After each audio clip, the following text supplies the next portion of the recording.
Thank you, Mr. Speaker.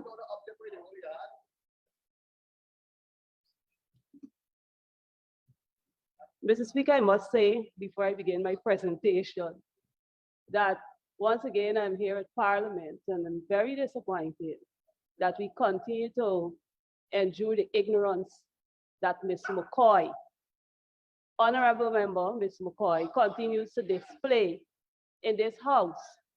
The nation is watching. When are we going to get it right? And it's very saddening to know that our young people can have. But honorable member, I have no problem with you citing anyone, but I have a big problem with you use of the word ignorance. I know the formal meaning of ignorance is lack of information, but the connotation also is something we need to take into account. Go ahead, honorable member. I'm so guided. Thank you, Mr. Speaker. Mr. Speaker, I just listened to the Honorable Minister made some presentation.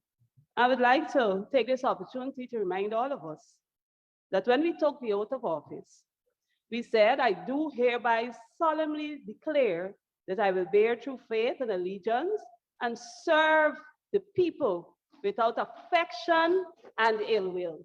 So if you go to Buxton, you go to Linden, and you go to Mocha Arcadia and not Mocha, to serve the people, it's your responsibility.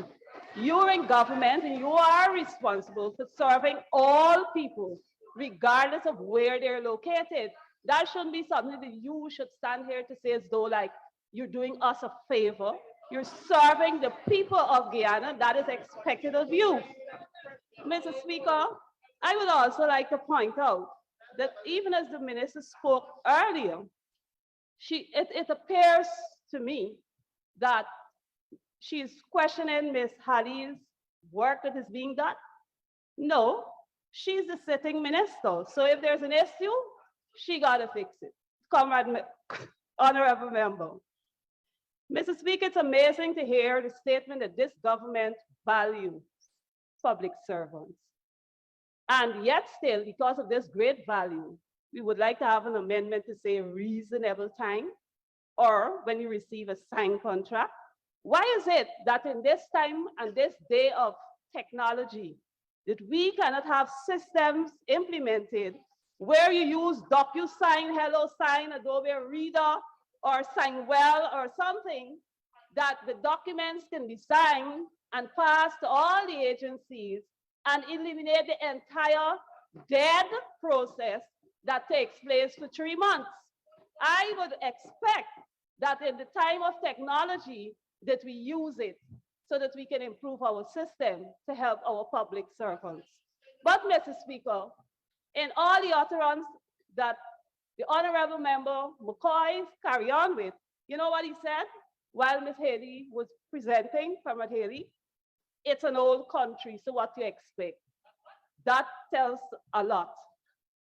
Mr. Speaker, Genesis 3:19 says, by the sweat of your brow, you will eat your food until you return to the ground.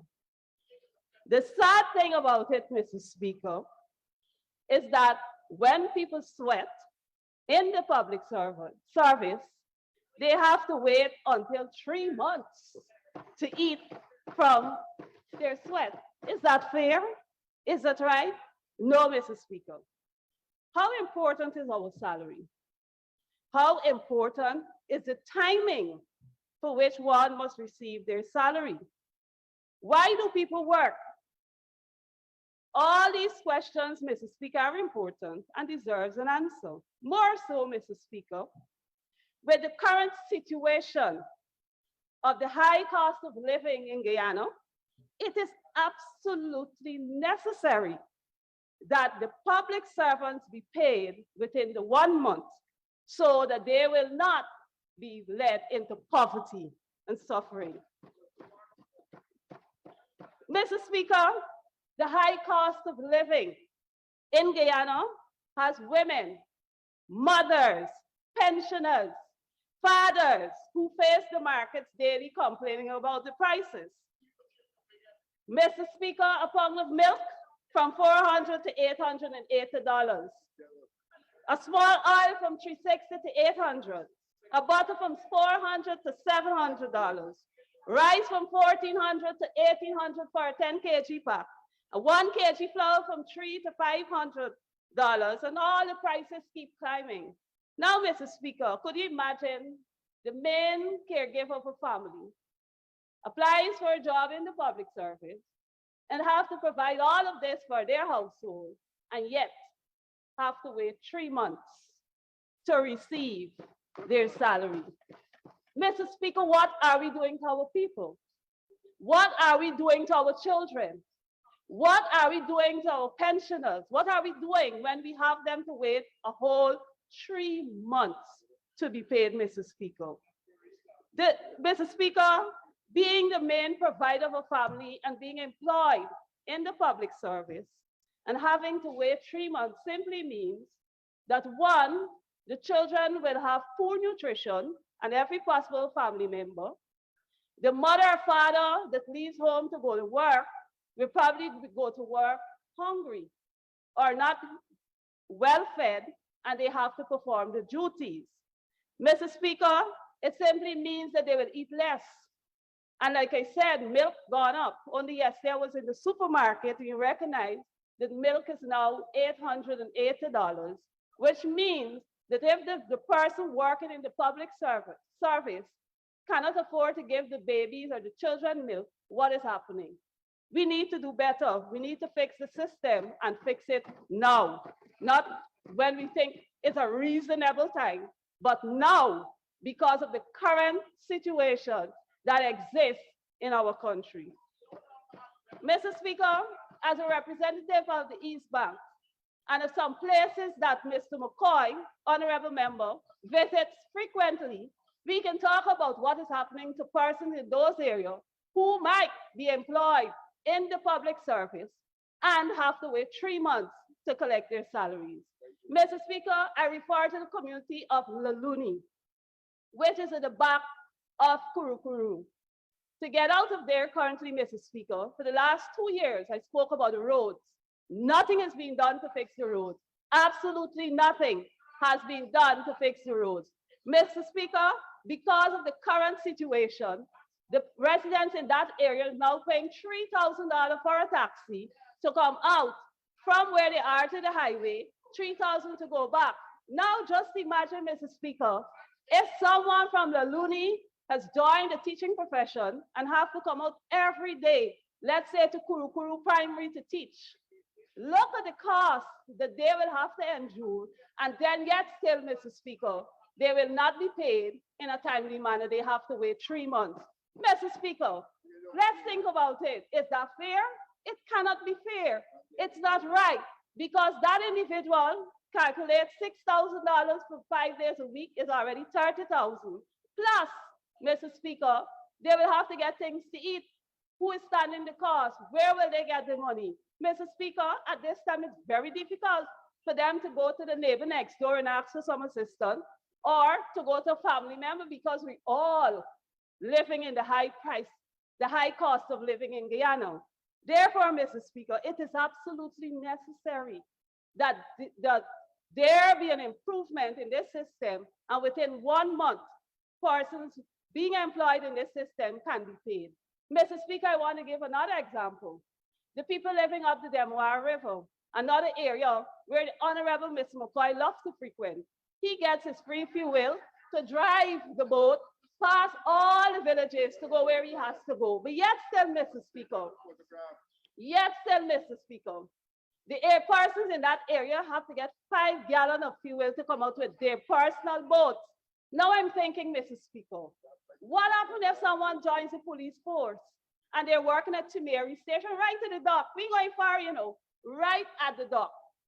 That individual got to find $5,830 to put fuel in the boat to get out to work at the station. But just imagine, they have to wait 3 months to get paid. What is happening there? Mr. Speaker, could you imagine? And then, Mr. Speaker, just imagine if that individual has a family to take care of, a baby who needs pampers, who needs milk. who need to get the food, baby food, who needs to get sugar. And by the way, Mr. Speaker, I'm very saddened. I couldn't find sugar yesterday on the East Bank, only white sugar at one supermarket. And I drove the entire East Bank. Mr. Speaker, this is the reality on the ground. We cannot allow our public servants to wait a whole 3 months to get paid. It is not fair. It is not right. The system must be fixed. Mr. Speaker, this unfair practice needs to be looked at urgently. Why, Mr. Speaker? When we think about the PS or the ministers or the chief or main administrators in the office, look at the reality. One, they will get free transportation. Two, they will drink all the free drink from in the fridge, all the free water, all the free snacks they will enjoy. If they have a workshop, Mr. Speaker, they carry home dinner for the family, lunch for the children, all of that. But the ordinary staff, who might be just the driver, driving the vehicle, or might be the cleaner who's sweeping inside the office, gotta wait a whole 3 months, Mr. Speaker, to be paid. That is so unfair, Mr. Speaker. And that is why it's absolutely necessary that the system be fixed. And I can tell you, Mr. Speaker, it can be fixed with technology. It can be fixed with technology.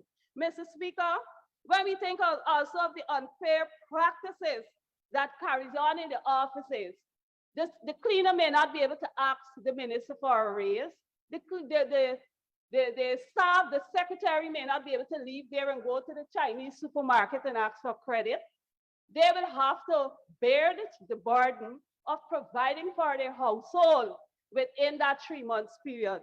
Therefore, Mr. Speaker, I call on this government, if they truly, as the minister openly said, care or value the public servants, that they will employ technology to improve the system and to ensure that the public servants are paid within 1 month.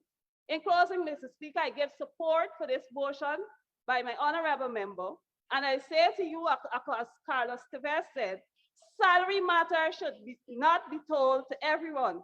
It's a matter of respect, and let us respect our public servants. I thank you.